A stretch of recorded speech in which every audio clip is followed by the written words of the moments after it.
Good afternoon, everybody. I chose this picture. I want to start by saying that. Or I guess I should say I'm Dr. Carter. You have to use the reverend. That's kind of, I feel like I'm inappropriate reverend because everything you said that we're not supposed to talk about sex and politics and religion, that's like literally what I teach, you know. You add race in there, so it's like inappropriate, but it is what it is. So anyway, I love that this picture right here. I don't believe in global warming. That's been spray painted on there as the sea level has risen. I just thought it kind of captured what conversation you're trying to have today.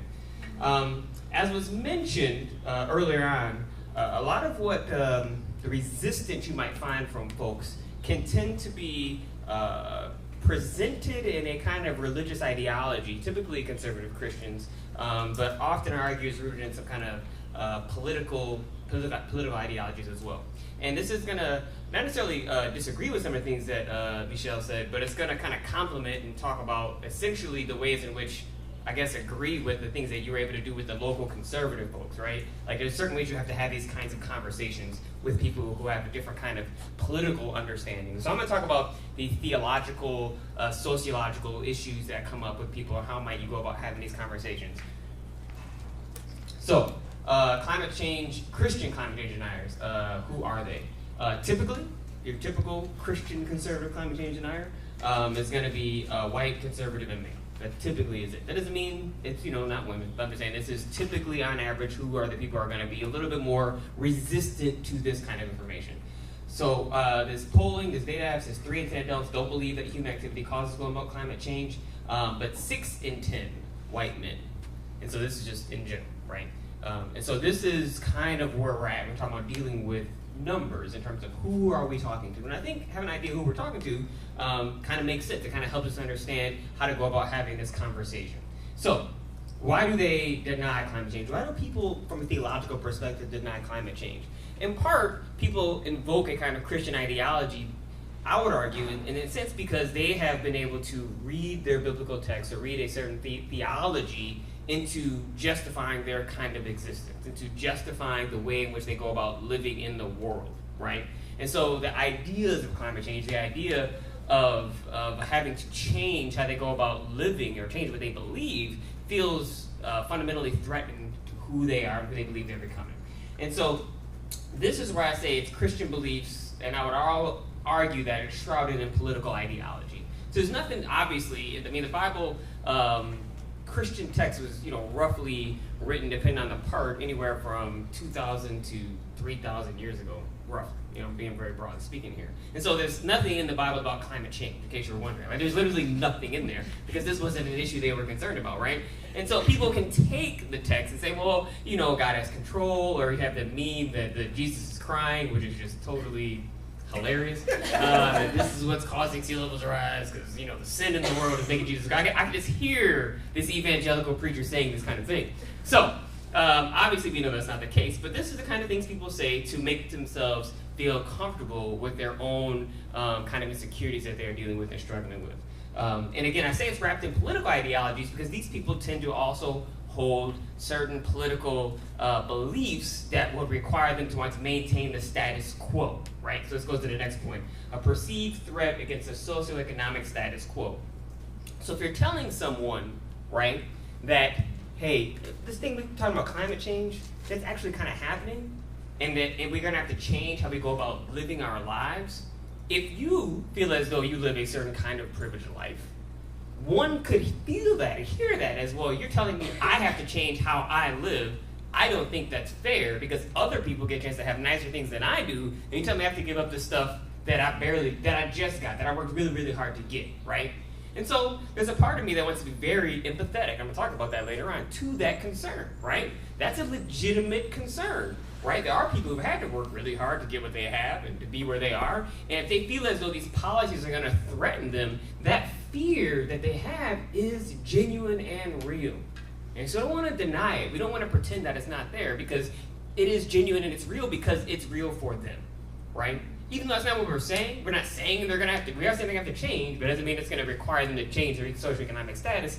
That's how they are perceiving it, right? As a threat to their socioeconomic circumstance. And so, I use this quote on all kinds of stuff from Jesus and the Disinherited. A famous author by the name of Howard Thurman, who you probably don't know unless you've taken some of my classes. Howard Thurman he was the director of the chapel at Boston University when Martin Luther King was going there to finish his PhD. So he was very, very influential, and like kind of behind the scenes, he's much more of an introvert, kind of contemplative person, influential behind the scenes in regards to the civil rights movement. He has this book called Jesus and the Disinherited, where he really kind of discusses these, what he calls hounds from hell, but essentially these kinds of ways of being in the world that limit humans' abilities to connect with each other.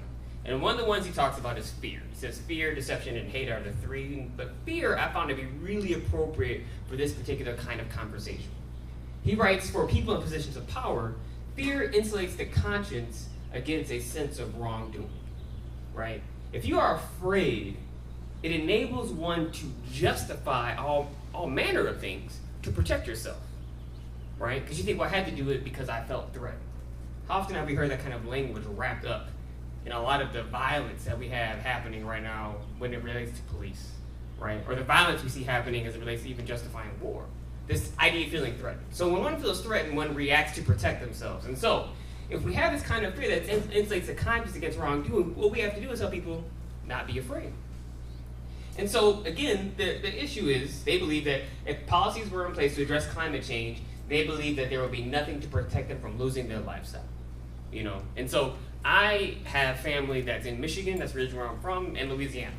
And so I come from a very, very poor family who live in areas affected by climate change. I have a brother who had to get relocated to outside of Denver because of Hurricane Katrina. So this is still where he lives because of this, right?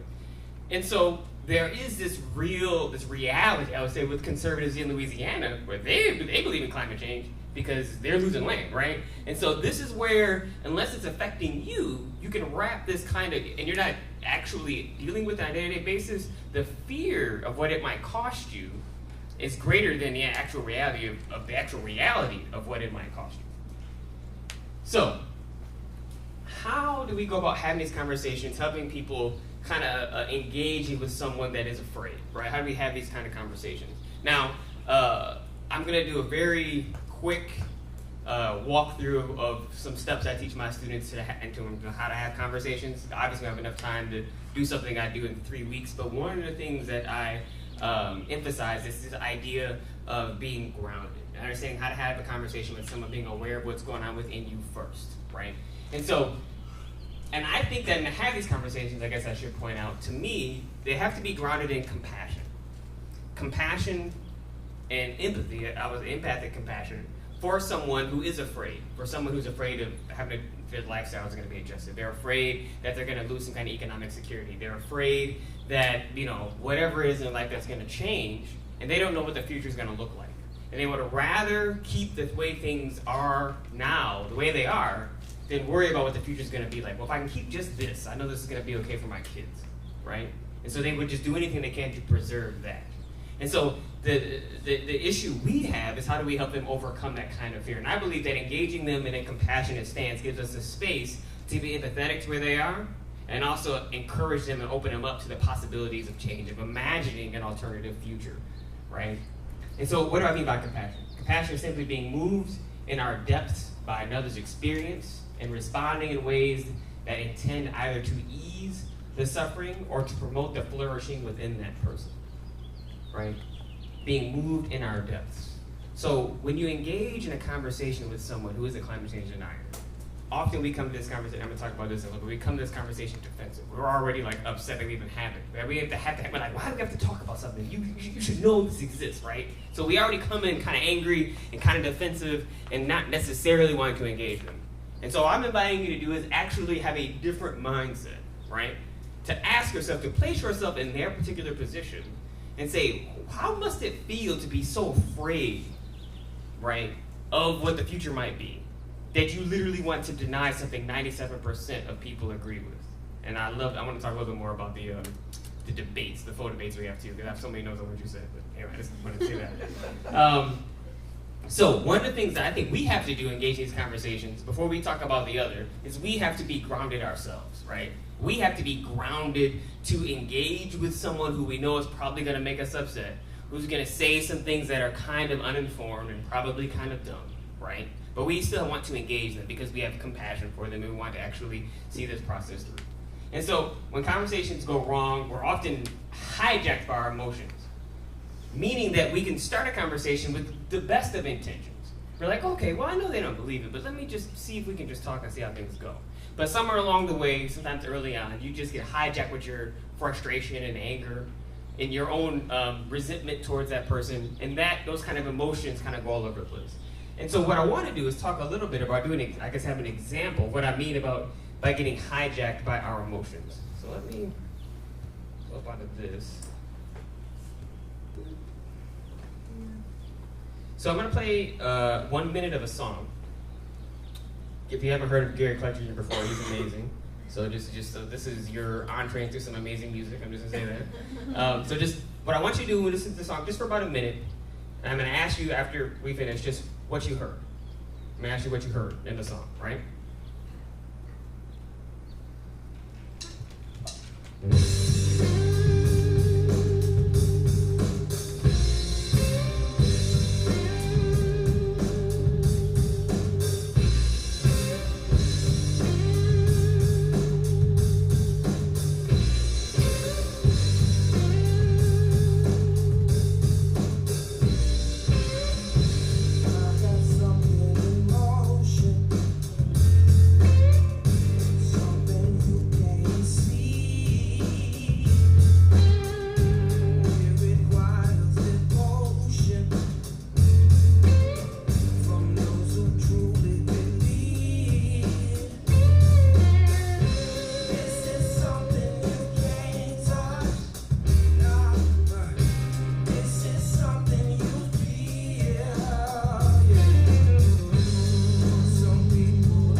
Tell.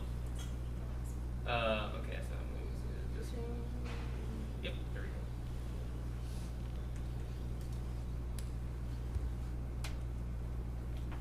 I think this is how you can tell that I have roots in Louisiana because it kind of gives me listen. Basically, I love a kind of folk rock kind of country stuff that most people would think I wouldn't listen to. So, with that being said, what I'd like you to do is just tell me. Just raise your hand, and or just shout out. Actually, you have to raise your hand. What you heard, like what did you hear when I played that song? What did you hear? Just anything. There is no wrong answer. There literally is no wrong answer. So you cannot fake. Yes. That basically everyone has their different forms of healing when things get tough, and for him, his was music. That was his release. It's different. And my handwriting is terrible, but I don't know what I'm writing. Different forms of healing, and what else? That's basically the general thing. Okay, everybody's different forms of healing. Sweet. Yeah. Cool. Back. Emotions are invisible. Emotions. Oh, that's deep. Emotions are invisible. I like that. Well, he said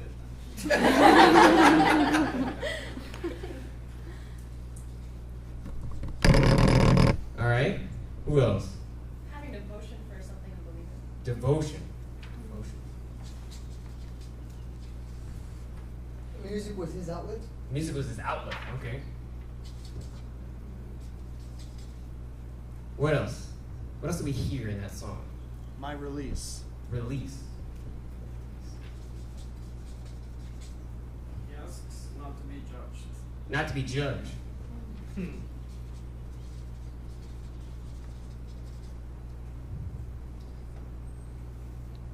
So you guys did a fantastic job. I'm going to draw a line down right here. Now what I asked, and this happens literally I think almost every time I do this lesson, I do this with a musician.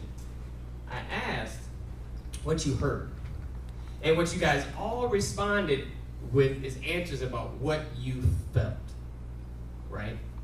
Because you can't hear devotion. You can't hear no judgment. You can't hear outlets, but you feel that, right? And so what I'm saying is often when we're trying to be grounded, what happens is we get enmeshed in our particular emotions, and we get enmeshed between our feelings, what we feel, and what we hear. Those things get blended. They're two different things. What we feel and what we hear. And when you conflate those two, that's what can pull us out of being grounded, right? When you conflate by saying something like, I'm just angry, as opposed to recognizing you have anger within you. And that sounds funny. That sounds very Christian contemplative-y, and it is, because that's the stuff I teach. But that's literally the position I'm telling you, right? Recognizing that in that song, that you may have felt this kind of way in which he's telling you to say, hey, let me just be, unattached or whatever in this place, right? But that's not exactly what you heard. What you heard was the guitar, you heard drums, your background music, and anybody that can read music can talk more and more about what you actually heard, right? So the key here in being grounded and being able to be in this space is making sure that our feelings are not in mesh with what we're hearing. So that way when someone responds and says something to you that makes you angry, you can take that step back, right? And you can say, okay, let me actually hear what this person has said, because maybe there's something in here that's useful for me, without actually being angry about what they said. Because those are two separate things. I can tend to that anger. It's not that you shouldn't be angry, right? But it's that you have a certain awareness, right? That what they said to you didn't make you angry. That there's just anger there, right? So that's this kind of, this is a brief, super clip of something I do in a long-term thing in my class. But essentially the point is making sure that we don't enmesh our feelings between, the difference between how we feel, right? And what people say. And did I put that? I did leave it over there. It's going all over the place. All right. So once we do that, once we're able to kind of make sure we're not enmeshed in our feelings, we're able to be grounded. And one of the things I found there is breathing is the key. So when someone says something to you that causes you to be reactive, you can be aware of what's coming up within you and not be enmeshed because you have this space that you've now been able to cultivate. Well, I'm angry. Okay, what's going on? Let me make sure I separate that and not get wrapped up in that emotion. Breathing up to stay grounded. And what we can do is this thing I call the U-turn. I call it that because I stole it from my professor in grad school, and that's what he calls it, so I just call it the U-turn. And I say, compassion invites us to turn inward, to take the U-turn and to attend to our interior movements that are activated within us. So we have to say to ourselves, if we're having a conversation with someone that's really upsetting us or frustrating us, not to say, what you're doing is really making me angry. What you're saying is making me angry. We have to know that we're upset, and when that conversation ends, we need to go and actually attend to what's going on within us, right? We need to actually have the awareness of what's happening within us, how we're being reactive in this conversation, and be able to say, set it aside and say, I'm going to attend to you, anger or frustration, whatever it is, in a different moment. Because in this space right now, I'm supposed to be engaged in this conversation. And if I let you get enmeshed in me, and I'm trying to have a conversation, and I'm wrapped up in all my anger, wrapped up in all my feels, I'm not going to be able to actually have a healthy, productive conversation. And so that kind of move, where you start feeling something, and you say, instead of thinking of someone making you feel, you say, well, what's going on in me that's causing me to be reactive? That is key. So before you even engage in a conversation, being able to take the U-turn and being able to be grounded are fundamentally important. Fundamentally important to engage with someone who you know is going to perhaps be difficult in this particular way. So, we have to genuinely want to extend compassion toward another. Basically, when you're trying to have a conversation, if someone wants to start a conversation, or you're trying to have a conversation with a family member, unless you're feeling compassionate towards that person, don't have that conversation. I want you to talk and be able to talk about climate change. It's important. But unless you can do it in a way that's going to help that person be more open and can grow, meaning that you can be grounded and be compassionate towards them, I would say you probably shouldn't do it because you're probably going to make them more angry or recalcitrant, and they're going to get more fixed in their own position, right? Even though you feel like it's the right thing to do, you have to have that space of grounded compassion towards them, right? And I know that sounds like I'm putting a lot of pressure on you, and it's because I am. Because you're the one with this kind of information that you feel like they need to know to help change how they live and help change the world, I would argue, right? And so, and it's okay. What you need to do if you're feeling that way is actually tend to yourself and take the U-turn and say, well, why do I feel this way towards this person? Why can't I feel compassion towards this person that I don't want to have this conversation with, and deal more with what's coming up within you. And when you engage in these conversations, part of the reason I say we need to be compassionate is we need to recognize that the people we disagree with are also human too, right? They are human too. They have what I call, flags, and I underlined, highlighted the wrong word, I highlighted the U. It's supposed to be the L in unsatisfied longings. So now it says flag, but it's supposed to say flag. Sorry. Fears. They have fears. Things that they're afraid of. Things that they're literally afraid of, that is inhibiting them from being open and receptive to conversations. Unsatisfied longings. Things that they actually want and long for and want their children to have or their grandchildren to have. But the idea that these things are unsatisfied or being stifled is a part of what's inhibiting them from engaging in authentic conversation. Aching wounds. Perhaps some things that they felt like they would be able to accomplish by now they haven't been able to accomplish, right? Things that they feel as though are bothering them, just are aching. And gifts that are obstructed or stifled. Everybody has these, right? And sometimes when we engage with conversations with people we disagree with, especially on something like this that we feel is so common sense, we forget that they are human too, that they have places where they need to grow. And also, we forget we have this stuff too, right? We forget that we have fears, unsatisfied longing, aching wounds, and gifts that long to be stifled. And so there are things within us that we know we need to grow in and learn as well, right? So while at the same time I ask you to extend some compassion to others, there's very much this way you have to extend compassion to yourself. And to have this kind of awareness of where you need to grow too, right? Because it gives us a sense of humility to be able to engage in these kinds of conversations, I would argue. Lastly, we need to acknowledge that their fears are legitimate, right? Because they are real and legitimate for them. So the fears that they have about actually addressing climate change, those are real. We may think that they're made up. We may think that they're not scientifically accurate, or and they probably aren't. They're not scientifically accurate. They probably aren't real in the sense of some of their concerns shouldn't actually be concerns if they did some research. But in that moment, in that conversation, for them, they are real. So for all intents and purposes, they are real. You should treat them as such. And telling them that they're real and actually acknowledging them is a huge part to getting them to be open and receptive to engaging in conversation. I've been fortunate enough to be, I would have been married 15 years. I've been married in July. And it probably took me 10 years to realize that if my wife is angry, instead of saying, I don't know why you're angry about that, that just seems silly, I wouldn't be angry about that, is a terrible thing to do. Luckily, we don't really argue that much, because if I had done this, about 10, 11 years, maybe that's what happens when you've been married that long, I realized, you know what, I should just honor her anger and be like, you know what, I understand you're angry. That must suck. That must feel really bad to be in that particular kind of space and all this kind of vulnerable. Like once I learned to say that, smooth sailing. Smooth sailing. Like it just changed the dynamic of the conversation. You know, and I think that sometimes is the key, is we want people to think like we think, rather than actually engaging them where they are. Right? We want, why aren't you thinking like this? It's obvious to me. Well, they're not you. They're them. So you have to meet them where they are. And that means, you know, they're in this space where they're denying climate change, right? So they have this kind of, again, fears on that long, all those other kinds of things. And so one of the things that I have found very successful in my engagement, and I have given conversations on climate change in many churches, mostly I would say churches that are typically white. Most churches that I've been to that are people of color, whether they be even more conservative churches, tend to not have an issue with climate change, because in some ways and shape, the people are affected by it. One thing I've been able to do that I found successful, and this has particularly been successful, I would say, in my conversations in Louisiana, is to emphasize the shared benefits of climate change policy. And this is the things that Michelle touched on, actually. I mean, like, basically, that I say studies have shown more that people are more likely to take steps to mitigate climate change if they believe that it will produce economic and scientific development.